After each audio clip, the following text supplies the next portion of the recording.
अस्सलाम वालेकुम नाज़रीन, इस वक्त हम हैं मुल्तान फोर्ट पर और हमारे पीछे है 1888 की मुल्तान की वाटर वर्क्स टंकी, इंग्रेज़ वाली टंकी भी इसको कहते हैं। और आजकल ये सोशल मीडिया पे बड़ी इन है क्योंकि हमारे आमिर बशीर साहब ने इसकी एक रिसर्च करके आर्टिकल भी लिखा, फिर हमने इस पर वीडियो बनाई और अब यहाँ पे कुछ ना कुछ काम हो रहा है। इसी सिलसिले में हमने कल एक पोस्ट देखी, मुल्तान के हमारे एक यंग आर्किटेक्ट हैं फ़ारूक नदीम साहब। अस्सलाम वालेकुम फ़ारूक भाई।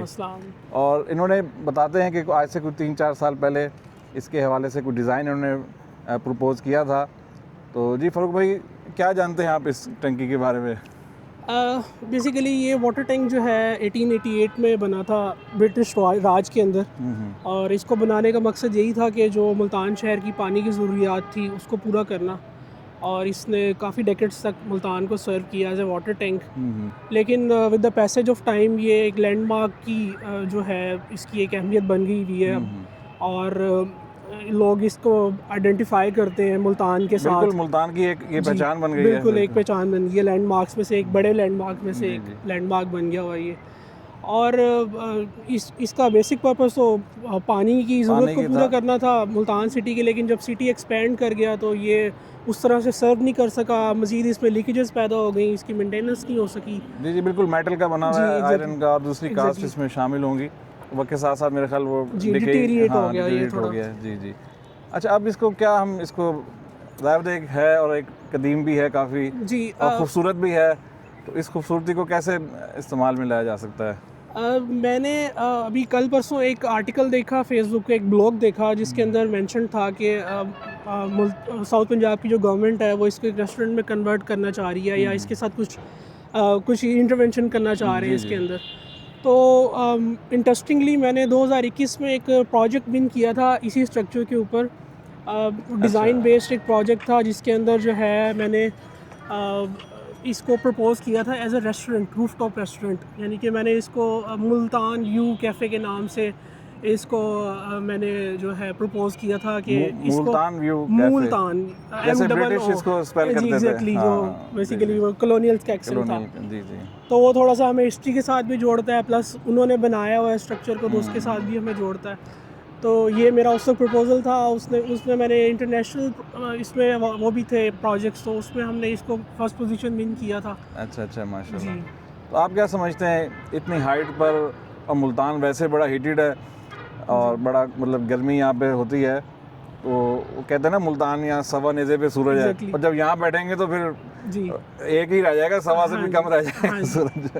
जी, मैंने जो डिज़ाइन प्रपोज़ किया था तो उस वक्त बहुत से लोगों ने मुझे कुछ डिफरेंट कंसर्न शो किए थे। उसमें से ये कंसर्न भी था कि एक तो ये मेटालिक स्ट्रक्चर है तो इस पे हीट इमिशन बहुत ज़्यादा होगी। जब इसके ऊपर सन की पेनिट्रेशन होगी तो हीट इमिशन बहुत ज़्यादा होगी। तो वो कोई इतना बड़ा इशू नहीं है। अभी हमें बहुत सारी इंस्टॉलेशन इस तरह की आ गई हुई है मार्केट के अंदर, जिनको हम यूज़ करके और हम इसको मतलब इसके इंटीरियर को इनहैबिटेबल बना सकते हैं। सही। तो इसका एक्सेस प्लान क्या दिया आपने? क्योंकि स्टेट से आएंगे तो बहुत से मुझ जैसे भी होते हैं हैवी वेट, उनका तो चढ़ना ही बड़ा मुश्किल हो जाएगा। एक्सेस प्लान मैंने इसके 2 प्रपोज किए थे। एक तो मैंने एलिवेटर दिया हुआ था, दूसरा मैंने इसको, आप अगर रोड लेवल से हम देखें तो मैंने एक थ्रू आउट एक रैंप चलाया था। उस रैम्प को मतलब हम लो इंक्लाइन लेवल पे हम उसको उस पे मूव करते हुए एक तो हम अपनी सराउंडिंग्स को एक्सपीरियंस भी करते आएंगे, प्लस उन जो रैम्प के साथ मैंने डिफरेंट प्लेटफॉर्म्स अटैच कर दिए थे इसकी डिफरेंट हाइट्स के ऊपर, कि हम उनको भी as an sitting space, as an outdoor cafeteria area भी यूज़ कर सकते हैं। सही। तो वो रैम्प के थ्रू मैंने इसकी एक्सेसिबिलिटी दी थी जो मेजर, बाकी लिफ्ट के थ्रू भी इसको हम एक्सेस कर रहे थे। अच्छा, जैसे इस वक्त हम मकबरा शाहरुख आलम के सामने हैं बिल्कुल, तो और जहाँ हम खड़े हैं यहाँ से हम कोई ग्लास ब्रिज या इस तरह की चीज़ भी तो यहाँ कर सकते हैं, वो है कोई पॉसिबिलिटी इसकी? बिल्कुल पॉसिबिलिटी है, लेकिन मेरा ख्याल उसकी कोई ख़ास ज़रूरत नहीं है। हम उसको एज एन डिफरेंट एंटिटी भी यूज़ कर सकते हैं इस बिल्डिंग को।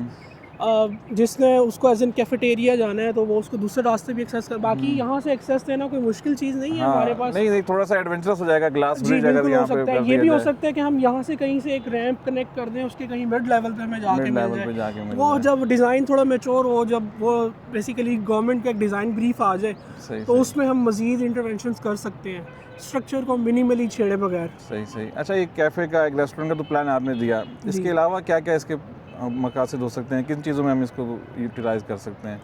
इसको हम म्यूज़ियम में कन्वर्ट कर हाँ, सकते हैं। ज़बरदस्त। इसको हम साइट सीइंग के लिए यूज़ किया जा सकता है, क्योंकि ये आपको स्काई लाइन नज़र आता है मुल्तान जी, का, जी। प्लस मुल्तान का सबसे प्रेस्टिजियस जो बिल्कुल, मॉन्यूमेंट है वो बिल्कुल हाँ। इसके साथ है। आप इसको मुल्तान का यहाँ से हम खूबसूरत सिटीस्केप एक देख एग्जैक्टली सकते हैं। और जिस तरह से हम यहाँ से एक्सपीरियंस कर सकते हैं शाहरुख आलम के टूम को, वो शायद हमने कभी पहले नहीं किया होगा उस हाई लेवल पे जाके। बिल्कुल। तो मेरा ख्याल ये ऑप्शंस भी हैं जिनको सही। हम कंसिडर कर सकते हैं।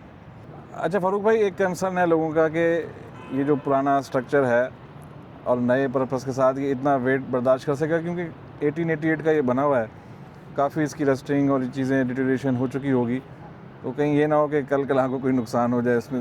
नहीं, वेरी राइट। मैंने इसके ऊपर जो रिसर्च की है ना, बेसिकली जो इस पीरियड में बिल्डिंग्स बन रही थी ना, वो बन रही थी विक्टोरियन इंजीनियरिंग प्रिंसिपल के ऊपर। विक्टोरियन इंजीनियरिंग प्रिंसिपल हमें क्या बताता है? वो ये बताता है कि अगर आज हम कोई बिल्डिंग बनाते हैं ना, हम उसके अंदर फैक्टर ऑफ सेफ्टी रखते हैं 1 का या 2 का।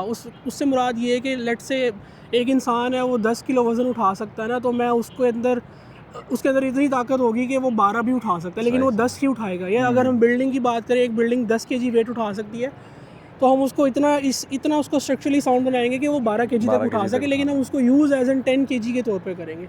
लेकिन जो विक्टोरियन इंजीनियरिंग प्रिंसिपल था ना, वो उसके अंदर ये था कि ये लोग 6 से 8 गुना ज़्यादा उसको मजबूत बनाते थे, because of the lack of theories.